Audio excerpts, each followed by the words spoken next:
Eu acho que pode influenciar na cultura geral, porque Geral, né? eu acho que no geral, inclusive na fauna, né?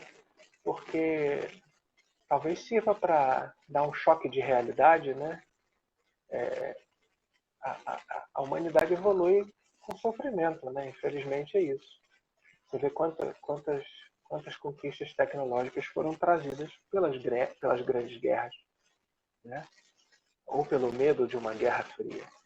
Tudo isso trouxe conquistas. Hoje a medicina usa várias coisas que foram desenvolvidas inicialmente como arma, né?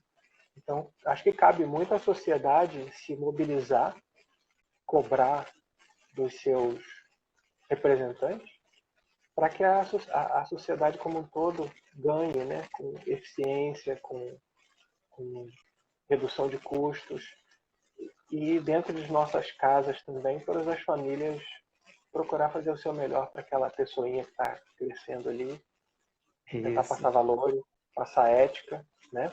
Passar sim, bom exemplo, e tudo isso acho que conta isso. muito.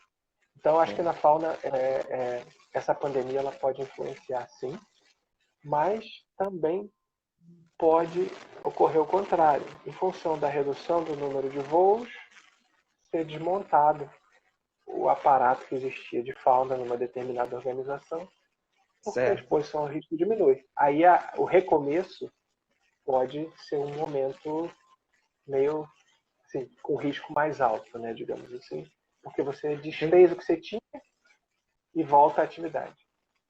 entendi, Rubens.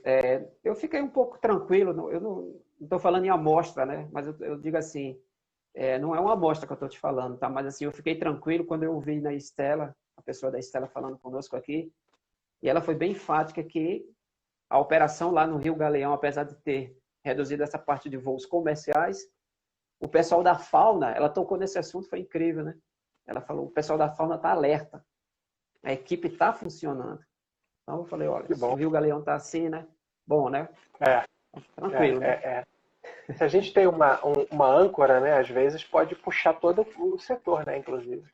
Pode ser Exato, uma referência, exatamente. né? E eu acho É, que nesse aspecto que entra também aquele outro trabalho que a gente fez, né, com muito esforço lá no CENIPA, naquele período que estivemos juntos lá, que foi tentar colocar tudo no papel, né? Tentar exato. colocar todos os procedimentos, porque, assim, a ANAC tem a regulação a respeito. Mas aí entra naquilo que eu acabei de falar agora há pouco. Será que se eu fizer isso desse jeito, mas se eu trocar aí essa sequência não melhora?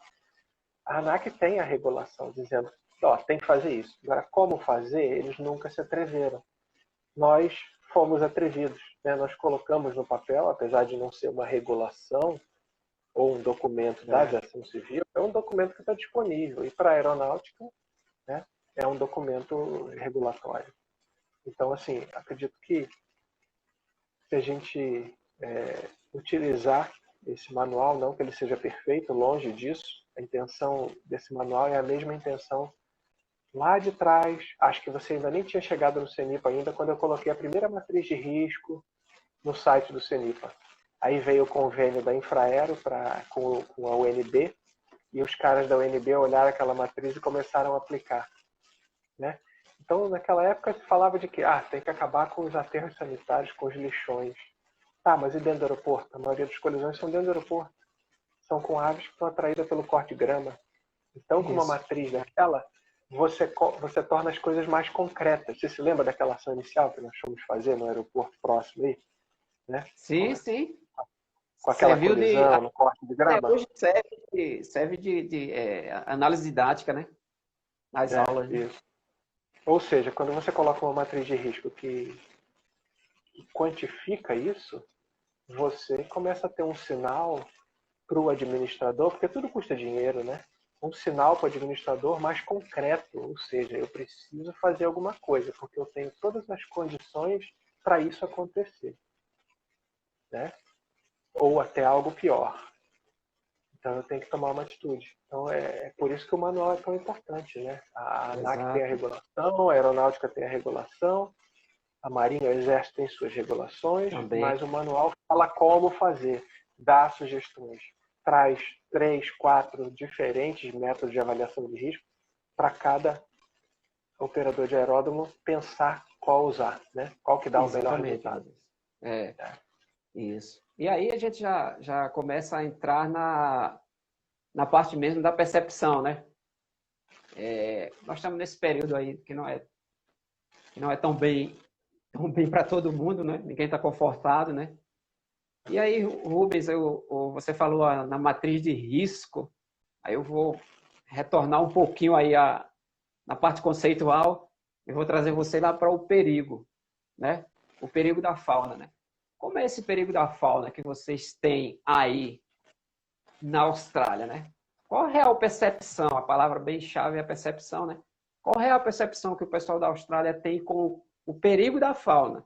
E não o risco, lá na matriz que você falou, mas o perigo. Você podia ajudar a gente a entender esse conceito na Austrália como é aceito? Olha, essa é uma coisa bastante interessante também, porque a gente tem várias normas, né? E naquele período que trabalhamos juntos lá, o que a gente percebeu, né? Olhando da gente discutindo isso de uma maneira muito clara. Pô, isso aqui não está escrito aqui. Está dizendo aqui, por exemplo, que é função do controlador de tráfego aéreo de torre de aeródromo prover separação entre aeronave e obstáculo. O que é obstáculo? Isso. Obstáculo é tudo que pode causar, todo perigo que pode gerar um risco, né? Ó, o que você vai falar aí é um ponto crucial, hein? Então aquela ave que está lá na pista é um perigo que pode causar um risco. Se a pista estiver fechada, não tem risco, né? Mas a ave está lá. Ou seja, esse momento de pandemia é justamente isso, né? Você reduz o movimento e o teu perigo pode estar sorrateiramente aumentando sem que você esteja tão preocupado. Fico feliz de saber que a Rio Galeão está sendo um bom exemplo. E aqui o que eu observo é o seguinte: desde o momento que eu comecei a estudar aquelas regras de tráfego aéreo para fazer a primeira prova que eu fiz lá em 2018 ainda, em vários pontos da legislação que nós não tínhamos no Brasil e passamos a ter em alguns, sempre há espaço para melhoria, mas em vários pontos da regulação, em vários pontos de NOTAM, em vários pontos durante o voo, no ATIS, você tem informações mais práticas do piloto. Não é em todo o aeródromo, tá? Mas de uma maneira nacional, eu acredito que aqui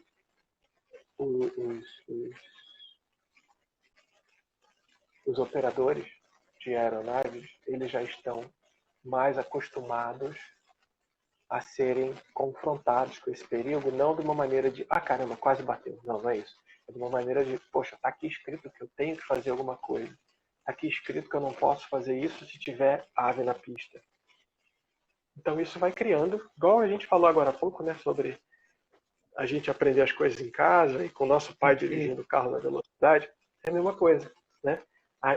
E aí você vai se lembrar aí muito bem de uma situação de um cara que esteve aí com a gente sentado e que ele falou, eu comecei a fazer as aulas e o meu instrutor de voo, eu vi um urubu, estava voando com o instrutor falou, não precisa fazer nada não, que ele desvia.